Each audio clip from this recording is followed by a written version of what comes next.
Bonjour, depuis lundi, nous découvrons et redécouvrons ensemble la merveilleuse personne de Jésus-Christ. Et lundi, on a vu ensemble que Jésus est le Fils de l'homme. Il s'est présenté ainsi dans une chair semblable à la nôtre et il est présenté ainsi particulièrement dans l'évangile de Luc. Mais il n'est non seulement le Fils de l'homme, il est également le Fils de Dieu. Et il est présenté ainsi dans l'évangile de Jean. Aujourd'hui, j'aimerais vous partager avec vous Jésus-Christ comme étant le Messie promis, Jésus-Christ comme étant le Sauveur. Et il est particulièrement présenté ainsi dans l'évangile de Matthieu.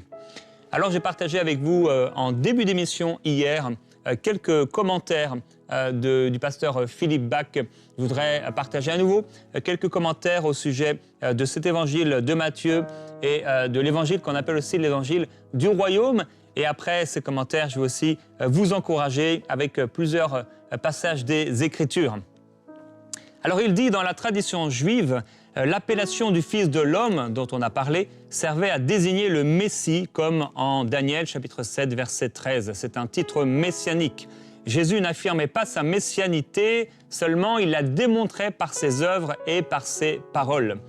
Le royaume, Matthieu en parle 52 fois. Et on voit donc dans cet évangile la naissance et l'enfance de Jésus. Il est donc homme, on le voit aussi qu'il est Dieu, donc il est présenté comme étant Dieu, et c'est avec lui que le royaume de Dieu vient et qu'il s'approche de nous. En cela, il est le Messie. Matthieu montre comment Jésus réalise l'attente d'Israël quant au royaume à venir. Preuve en est toutes les citations de l'Ancien Testament.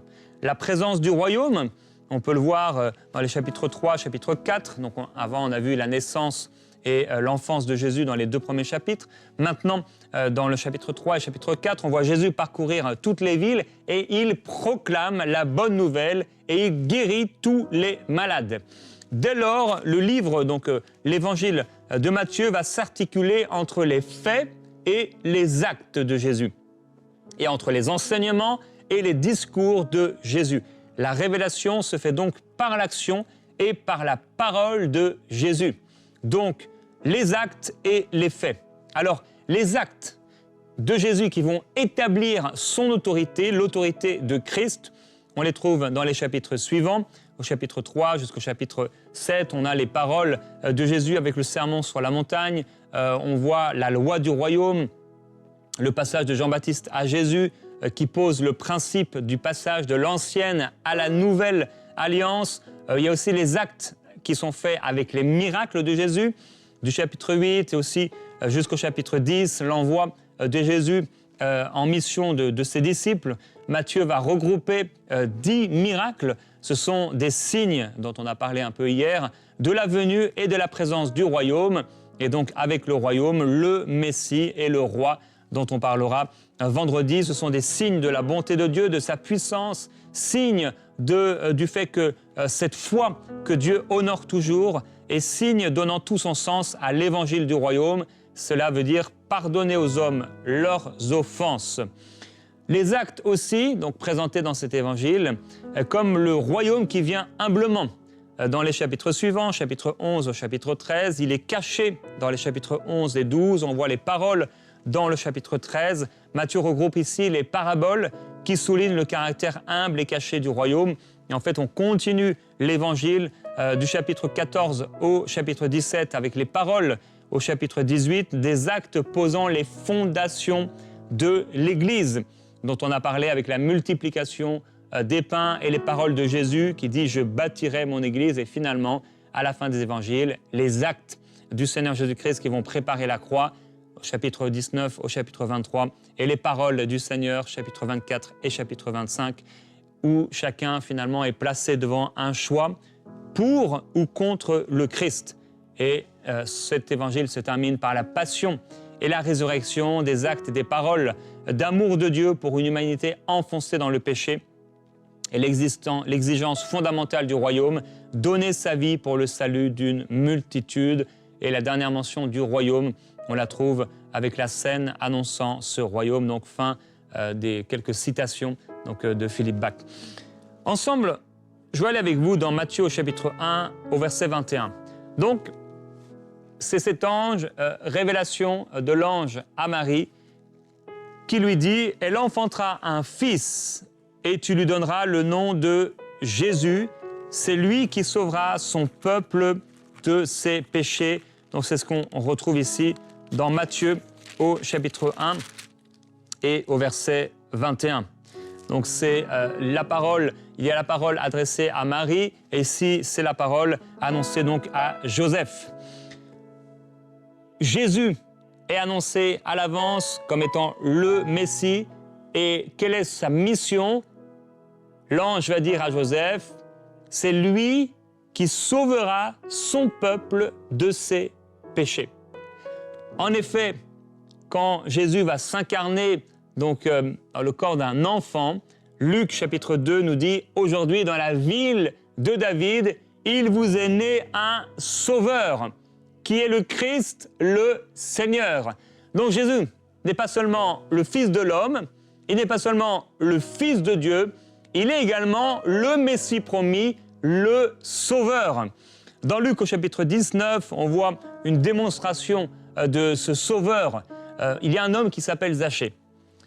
Et Zachée, qui est chef des collecteurs d'impôts, un métier très mal vu à l'époque, puisque beaucoup de corruption, beaucoup de vols, et aussi simplement le fait que ce soit utilisé par les ennemis des Juifs. Donc cet homme cherchait à voir qui était Jésus, mais il n'y parvenait pas à cause de la foule, parce qu'il était petit.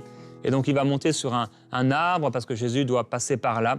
Et finalement, Zachée, qui s'est un peu, qui s'est pas caché dans l'arbre, mais qui s'est mis sur l'arbre pour pouvoir apercevoir Jésus, voit ce Jésus s'approcher de plus en plus de lui, et Jésus s'arrêter tout près, au bord de l'arbre sur lequel il est. Alors ça devient un peu gênant, peut-être pour Zachée, il est là un peu caché par les feuilles en hauteur, et finalement Jésus s'approche de plus en plus jusqu'à moi. Oh, Jésus s'approche de moi. Et Jésus va lui faire cette déclaration, cette demande même étonnante. « Zachée, dépêche-toi de descendre, car il faut aujourd'hui que je demeure dans ta maison. » Waouh! Jésus-Christ, le Messie. On n'aurait pas pu imaginer qu'en fait, le Messie dont il était parlé dans tout l'Ancien Testament, quelqu'un a dit qu'il y a comme une ligne rouge, donc dans tout l'Ancien Testament, une ligne rouge qui nous amène à Jésus-Christ. Et Jésus-Christ est vraiment celui qui vient entre l'Ancien et le Nouveau Testament, les anciennes alliances et la nouvelle alliance. Jésus-Christ, le Messie promis par les grands prophètes de l'Ancien Testament. Jésus-Christ, le Sauveur dont Ésaïe nous a parlé. Jésus-Christ s'arrête au bord de cet arbre pour une seule âme. Waouh! J'ai écrit un jour tout un passage de plusieurs jours dans mon livre 365 jours au cœur du monde, où je dis c'est arrêter pour un homme. S'arrêter pour une personne. Alors comment on peut imaginer que ce si grand Messie, je veux dire, le grand prophète Ésaïe en a parlé, le prophète Jérémie en a parlé, ces prophètes étonnants, Moïse a parlé de la révélation de Jésus-Christ. Ces grands prophètes ont parlé d'un Messie. Ce Messie s'arrête devant un arbre où Zachée est là dans cet arbre. Et ce grand Messie dit « Il faut aujourd'hui que je m'arrête dans ta maison ». Alors, Jésus-Christ est le sauveur de tous les hommes. Et Paul, il va dire, plus tard dans ses lettres, il est le sauveur de tous les hommes, et en particulier de moi. Parce que moi, comme il dit, je suis le plus grand des pécheurs, en quelque sorte. Alors Jésus-Christ est le sauveur de tous les hommes, oui. Mais Jésus est aussi ton sauveur, individuellement. Et derrière Zachée, en fait, se trouvent toutes les personnes en tant qu'individus. Vous et moi, c'est comme si on est là, en Zachée, dans cette représentation de cet homme qui a besoin de Jésus-Christ. Et qui, quelque part, s'arrête un peu parce qu'il a entendu parler de Jésus et il veut voir, il veut un peu dans cette curiosité de voir ce Jésus. Mais c'est Jésus qui s'arrête.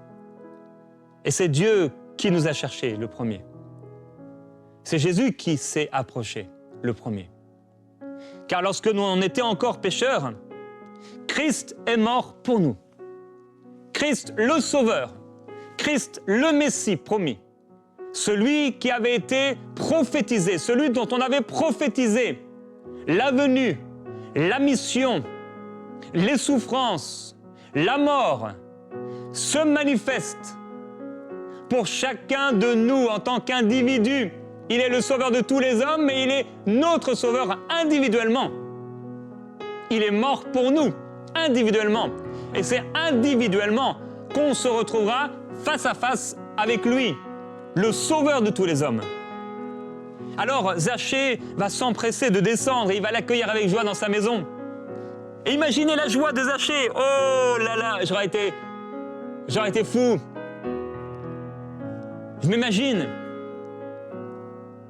Il est là et la Bible dit qu'il était de petite taille, alors ça nous montre aussi derrière cette simple caractéristique de sa personne, tous les défis qu'il pouvait rencontrer. On nous parle de son métier, on nous parle de sa taille. Certains peuvent avoir un beau métier, certains peuvent avoir une belle situation sociale, certains peuvent avoir de l'argent ou pas, mais il y a des défis intérieurs qui sont propres à notre nature. Lui, il était de petite taille. Il y a des choses, c'est en nous, c'est comme si on ne peut les changer. Elles sont là, elles font partie de notre vie, jusqu'à ce qu'on rencontre le Sauveur. Il y a des choses que seul Dieu peut changer. Alors il est tout heureux que Jésus veuille entrer chez lui. Mais c'est quand même fou. Le grand Messie promis, attendu par tout Israël depuis des générations. Avec ce grand silence prophétique entre le livre de Malachie et l'évangile de Matthieu, le grand silence. Après tant d'années, le grand Messie s'arrête devant un arbre pour aller manger chez Zachée. Et qu'est-ce qu'il a d'extraordinaire, ce Zachée? Rien. Et pourtant, Jésus s'arrête pour une personne. Et Jésus s'arrête aujourd'hui pour toi, mon ami. Et il veut se présenter et se révéler à toi comme ton Sauveur. Tu n'es peut-être pas, et tu n'es peut-être pas juif, et tu ne fais peut-être pas partie du peuple d'Israël, attendant le Messie promis, mais tu es un homme, une femme. Et Jésus se présente à toi aujourd'hui comme étant ton Sauveur. Alors il entre dans sa maison, et là, il se tient devant le Seigneur. Tout à coup, le Seigneur, le Sauveur dont il avait entendu parler. Le Sauveur qu'il a aperçu de loin. Le Sauveur se retrouve dans sa maison. Et non seulement dans sa maison, mais il est là maintenant, assis devant lui. Quand Jésus se présente devant toi, tu ne peux rester indifférent.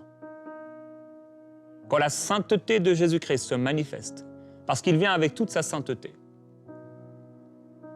Zachée va tout de suite avoir une prise de conscience. Parce que plus on s'approche de la lumière, et plus elle met en évidence les ténèbres et les fait fuir. Plus on s'approche de Jésus, et plus on réalise notre besoin d'être sauvé et libéré et pardonné de nos péchés. C'est parce que beaucoup de gens refusent d'abandonner, de renoncer à leurs péchés, qu'ils ne prennent pas le temps de monter sur l'arbre et voir un peu plus de Jésus. Ils s'en éloignent et ils refusent le salut pour que leur péché ne soit pas mis en évidence. Et pourtant, Jésus-Christ est venu pour sauver les hommes. Et voici le jugement, la lumière est venue dans le monde et les hommes ont aimé les ténèbres plus que la lumière parce que leurs œuvres étaient mauvaises. Car quiconque fait le mal a de la haine pour la lumière et ne vient pas à la lumière de peur que ses œuvres ne soient réprouvées. Mais Dieu a tant aimé le monde qu'il a donné son Fils unique afin que quiconque croit en lui ne périsse pas, mais qu'il ait en lui la vie éternelle. Jésus-Christ est le sauveur de tous les hommes. Jésus-Christ est ton sauveur. Jésus-Christ m'a sauvé.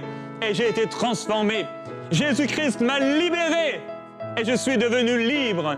Jésus-Christ m'a guéri et mon âme a été guérie. Mon corps a été guéri. Jésus-Christ m'a béni et j'ai été béni de toute bénédiction et libéré de toute malédiction. Jésus-Christ a inscrit dans son livre mon nom, dans le livre de vie de l'agneau. Mon nom a été écrit et j'ai été libéré des ténèbres. J'ai été libéré de la peur de la mort. J'ai été libéré de l'esclavage qui me rendait captif de la loi du péché et de la mort qui travaillait et agissait dans mon corps, dans mes membres. Mais en lui, j'ai été crucifié avec Jésus-Christ. En lui, j'ai été enseveli. En lui, j'ai été baptisé. En lui, je suis ressuscité en Jésus-Christ. Il m'a apporté, il m'a donné une vie nouvelle. Alors Zachée, voyant ce Jésus, va lui dire, « Seigneur, je donne aux pauvres la moitié de mes biens. » Il prend une décision. Et il dit, si j'ai causé du tort à quelqu'un, je vais lui donner 4 fois le tort. Alors Jésus va dire, le salut est aujourd'hui entré dans cette maison, parce que lui aussi est un fils d'Abraham. En effet, le Fils de l'homme est venu chercher et sauver ce qui était perdu. À un moment, les disciples se mettent en colère parce que les Samaritains n'ont pas voulu recevoir Jésus-Christ. Et 2 d'entre eux vont dire qu'on appelle le feu de Dieu et qu'il descende sur eux pour les consumer. Et Jésus-Christ va leur dire, mais vous ne savez pas de quel esprit vous êtes animés. Je ne suis pas venu pour perdre les hommes, mais je suis venu pour sauver les hommes. Jésus-Christ est venu pour te sauver, mon ami. Il est prêt, il est capable de sauver ton cœur, de te sauver, de libérer ton âme de la mort, de libérer ton âme, de libérer ton esprit, de libérer ta vie de ces esprits méchants. Il est capable de te libérer des démons qui oppressent ta vie. Jésus-Christ est le sauveur. Jésus-Christ veut te sauver et te libérer de ce péché qui est là gravé dans ta conscience. Jésus-Christ est le sauveur. Et Zachée devant Jésus, sauveur, s'arrêtant devant cet arbre, venant dans sa maison, s'asseyant devant lui, a une conviction de péché et est prêt à renoncer à son péché. Est-ce que tu es prêt à renoncer à ton péché? Si tu es prêt à renoncer à ton péché, je vais t'inviter aujourd'hui à recevoir le Seigneur Jésus-Christ dans ton cœur. Et tu pourras faire cette prière de mon ami Yanis Gauthier en allant sur emcitv.com/recevoir Jésus. Tu peux noter cette adresse et à la fin de cette émission, faire une pause tout simplement et aller faire cette prière. Et recevoir le Seigneur Jésus comme ton sauveur. Zachée a reçu Jésus dans sa maison. Et cette maison, ce n'était pas la maison avec les 4 murs et le toit. Jésus a été reçu par Zachée dans son cœur. Zachée a reçu Jésus dans son cœur, dans sa maison intérieure. Et Jésus a dit, oui, je suis venu pour sauver, chercher et sauver ceux qui étaient perdus. Les apôtres vont prêcher après la mort et la résurrection du Seigneur Jésus-Christ en disant, il n'y a de salut en aucun autre, car il n'y a sous le ciel aucun autre nom qui a été donné parmi les hommes, par lequel nous devions être sauvés. Il sera présenté comme Jésus sauveur pour Israël. Les apôtres diront, c'est par la grâce du Seigneur Jésus-Christ que nous croyons être sauvés, de même que nos pères. Et la parole que je partageais avec vous tout à l'heure, de Paul, qui dit, voici une parole certaine et digne d'être acceptée. Jésus-Christ est venu dans le monde pour sauver les pécheurs, dont je suis le premier. Alors peut-être aujourd'hui tu te sens comme le pire des pécheurs. Ta conscience te reprend. La bonne nouvelle, c'est que Jésus-Christ est venu dans le monde pour sauver les pécheurs. C'était son but, c'était sa mission, c'était son appel, c'est ce qu'il a accepté, son mandat, de la part du Père, lorsqu'il a dit « Envoie-moi, ô Dieu ». Et il a été envoyé de la part du Père. La grâce de Dieu a été manifestée pour apporter le salut à tous les hommes. C'est la grâce imméritée de Dieu. C'est la faveur, c'est le cadeau du ciel pour les hommes. Il est venu comme un souverain sacrificateur dans l'Ancien Testament. Ils offraient des sacrifices, le sang devait couler pour effacer, ou plutôt pour couvrir les péchés. Mais ce sang ne les effaçait pas, il les couvrait. Mais Jésus-Christ est venu avec son propre sang, non pas avec le sang des animaux, mais avec son propre sang. Il est venu comme un souverain sacrificateur, pouvant sauver parfaitement ceux qui s'approchent de Dieu par lui, parce qu'il est encore vivant pour intercéder en leur faveur. Jésus-Christ aujourd'hui est vivant, ressuscité d'entre les morts. Et il intercède pour toi, afin qu'enfin tu puisses le recevoir dans ton cœur, afin qu'enfin tu vives pour lui, afin qu'enfin tes péchés te soient pardonnés et qu'ils soient effacés et que ton nom soit inscrit aujourd'hui même dans le livre de vie de l'agneau. Es-tu prêt à recevoir le Seigneur Jésus-Christ? Et plusieurs témoignages avant de prier, rapidement. Claudia qui dit « Je tiens à vous remercier pour votre obéissance au Seigneur et pour la bénédiction que vous êtes pour moi. J'ai donné ma vie à Jésus au travers d'une émission de prière inspirée avec le pasteur Jérémy Saudril qui avait invité l'évangéliste Jean-Luc Traxel en 2018. Et depuis lors, je ne peux pas envisager une vie sans Christ. » Voilà un témoignage qui vient d'Allemagne, d'une personne, d'une sœur qui a voulu rejoindre les 20 000 partenaires mensuels de MCI. Et je veux remercier à tous ceux qui rejoignent les partenaires, les 20 000 partenaires de MCI. 100% de vos dons servent à la mission de MCI d'annoncer l'Évangile pour le salut et pour l'édification du corps de Christ. Il y a de France Lyria qui dit « C'est par le biais d'une collègue de travail qui aujourd'hui est devenue une grande sœur dans la foi et aussi de la chaîne EMCI que le Seigneur m'a sorti de la boue du péché et m'a amené dans son admirable lumière. Je suis tellement reconnaissante. » Et c'est un privilège pour moi de participer à ce projet. Claude de France, qui dit « Merci pour votre cœur pour le Seigneur, grâce à vos émissions. J'ai reçu tellement de guérisons, des rencontres divines. Dieu m'a restauré dans tous les domaines. J'étais comme le possédé de Gadara, mais il m'a rendu la liberté. » Ou encore, et je termine avec une sœur d'Allemagne, elle dit « Puisse le Seigneur vous bénir, vous fortifier dans cette mission. Grâce à votre émission, une de mes amies a été miraculeusement guérie du cancer et elle est aujourd'hui un sujet de curiosité pour les médecins allemands qui la suivaient. » Aujourd'hui, es-tu prêt à recevoir le Seigneur Jésus-Christ comme ton sauveur personnel? Le Messie qui avait été promis. Il nous a aimés quand on était encore pécheurs. Il s'est manifesté, il s'est révélé. Il est prêt à pardonner tes péchés. Il est prêt à libérer ton âme, quel que soit le nombre de péchés que tu as faits, ou quelle que soit la grandeur de ces péchés. Ne crois pas qu'il est trop tard. Ne te dis pas c'est impossible, Dieu ne peut pas me sauver. Ne te dis pas non plus je n'ai pas péché, tu ferais mentir Dieu. Mais aujourd'hui, reçois Jésus comme ton sauveur. Tu peux lui adresser cette prière, la même prière qui t'est proposée sur l'adresse que je t'ai donnée tout à l'heure de Yanis, où il t'encourage et il t'accompagne dans cette prière. Mais je veux dès maintenant t'accompagner dans cette prière pour recevoir le Seigneur Jésus-Christ. Tu as entendu sa parole aujourd'hui. Jésus-Christ s'est manifesté en chair, comme le Fils de l'homme. Il a pris une chair semblable à la nôtre. Mais Jésus-Christ n'est pas seulement un homme, il est le Fils de Dieu. Il est Dieu. Et c'est pourquoi il peut pardonner tes péchés. Et Jésus-Christ est le Messie promis, le Sauveur merveilleux. En lui seul, nous pouvons être sauvés. Aucun chef religieux, aucun homme, aucune femme, qui qu'il soit, ne peut apporter le salut. Aucun pasteur, aucun prêtre ne peut sauver personne. Aucune figure emblématique religieuse n'a jamais pu sauver personne. Seul Jésus-Christ est le médiateur entre Dieu et les hommes. Seul Jésus-Christ peut te sauver.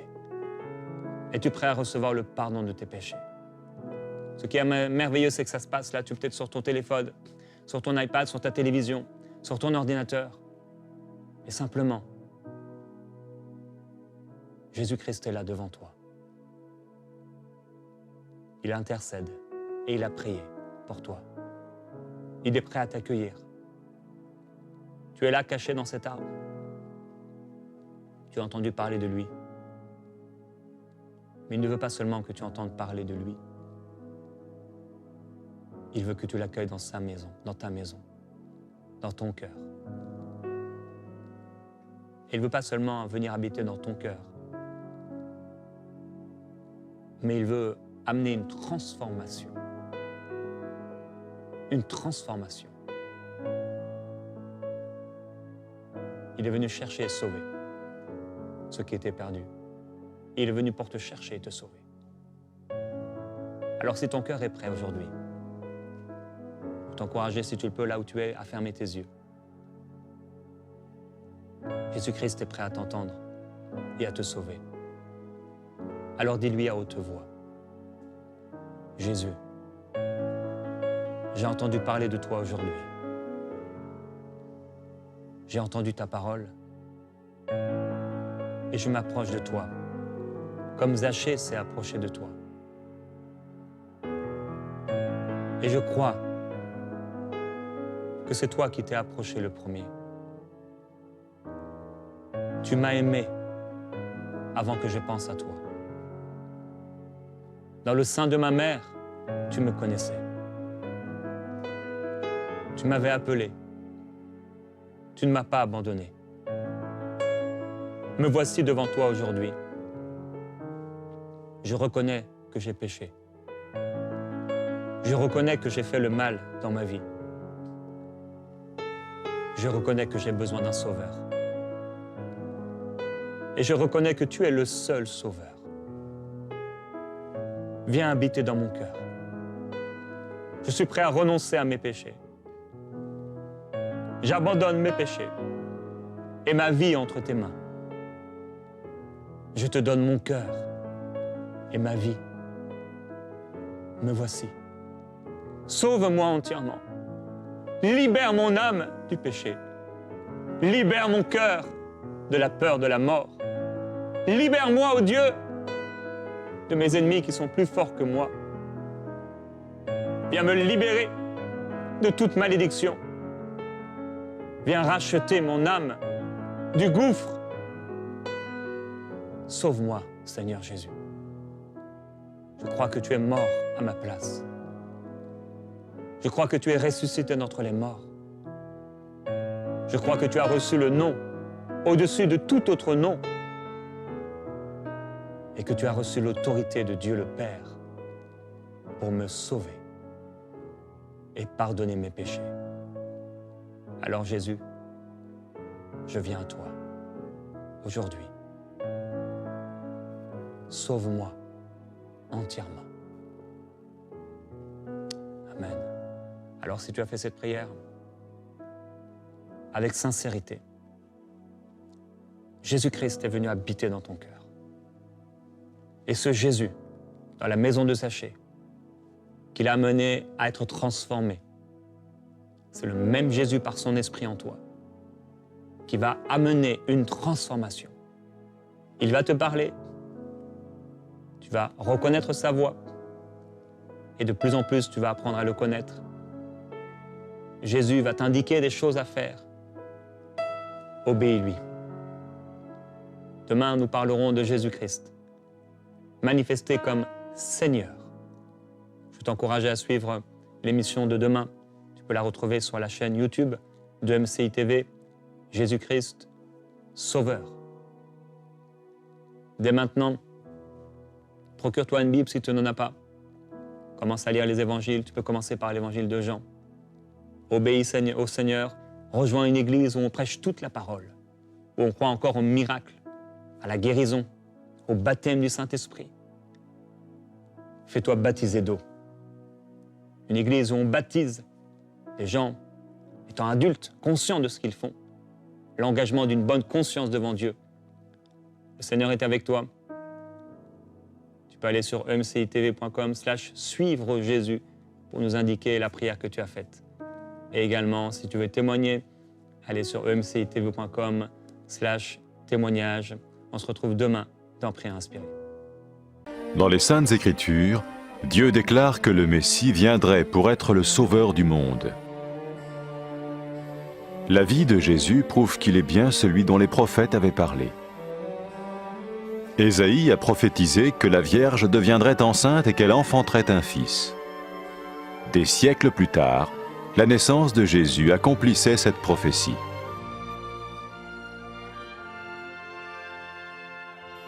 Les Saintes Écritures déclaraient que le saint à naître serait appelé le Fils de Dieu.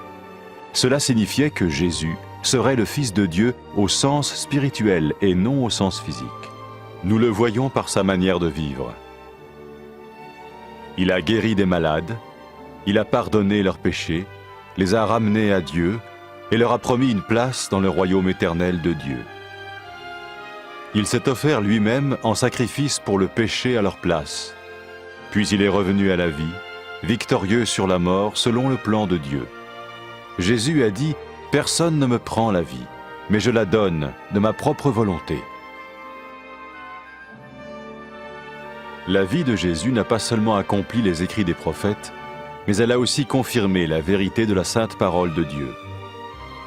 Les prophètes avaient écrit « Ta parole, ô mon Dieu, est parfaite, elle dure à toujours ». Jésus lui-même a dit « Le ciel et la terre disparaîtront, tandis que mes paroles ne disparaîtront jamais ». Jésus est venu pour nous donner la vie dans toute sa plénitude. Et quand l'homme a désobéi à Dieu dans le jardin d'Éden, il a choisi sa propre voie et ses actions l'ont séparé du Créateur.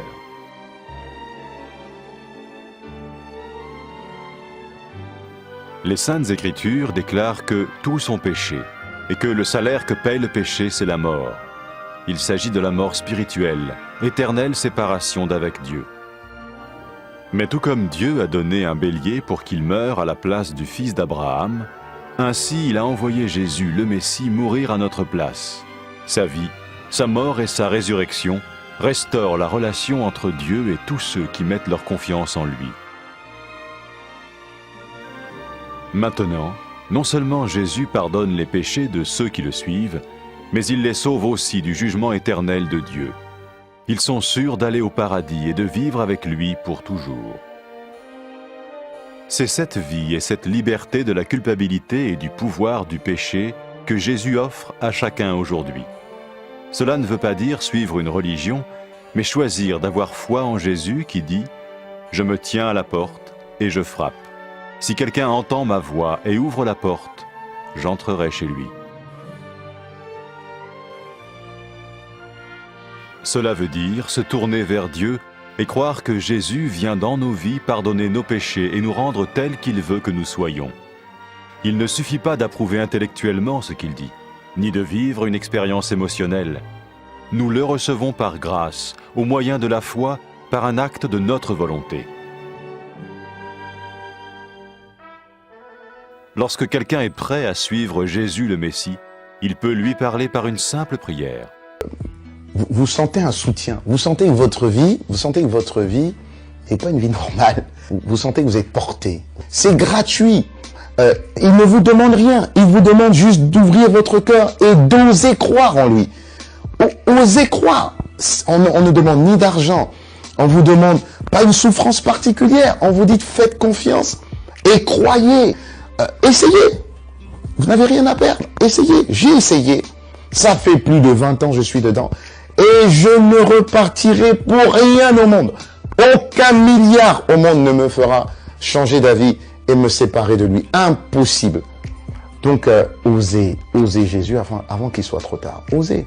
Ne le faites pas demain. Faites-le maintenant. Et quand la fin de votre vie arrivera, parce qu'elle arrivera pour tout le monde, pour moi et pour les personnes qui me regardent, ou même pour les personnes qui sont derrière cette caméra, au moins vous serez sûr que vous partez avec celui qui vous a donné une nouvelle vie. Cette vie peut commencer maintenant, dès que vous l'acceptez, et cette vie continuera après que la mort soit venue. La mort n'est qu'un passage pour une autre vie beaucoup plus belle. Mais vous avez la possibilité d'oser cette nouvelle vie maintenant, tout de suite. Faites-le maintenant, tout de suite. N'attendez pas demain, ni après-demain. Faites-le maintenant, tout de suite. Prenez 1 minute et faites-le. Je vous en prie, vous ne serez pas déçus.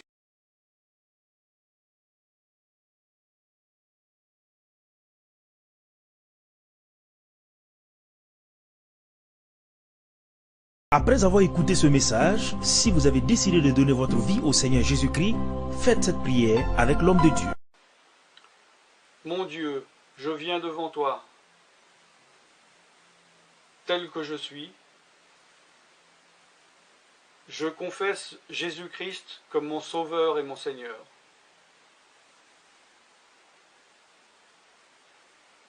Je crois qu'il est mort sur la croix pour mes péchés,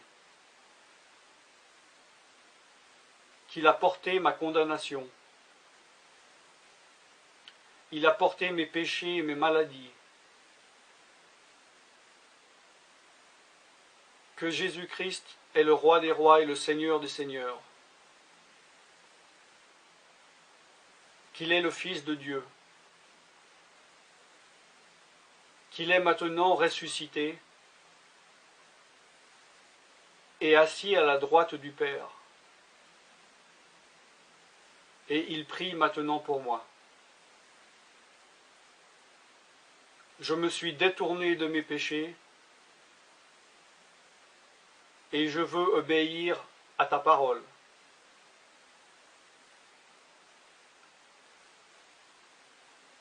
Je viens à toi en te demandant, mon Dieu, de me donner ton Esprit Saint.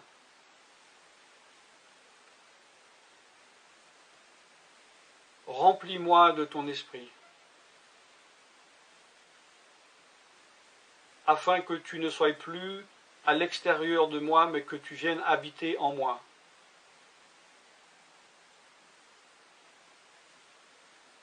Et que je devienne ton temple. Esprit de Dieu, viens habiter en moi. Purifie-moi, lave-moi, sanctifie-moi, rends-moi pur,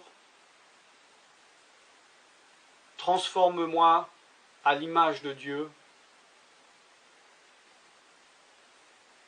Je te remercie car je crois que tu m'as donné ton esprit, car tu ne mens pas. Et tu as dit dans ta parole que tu donnes à celui qui te demande.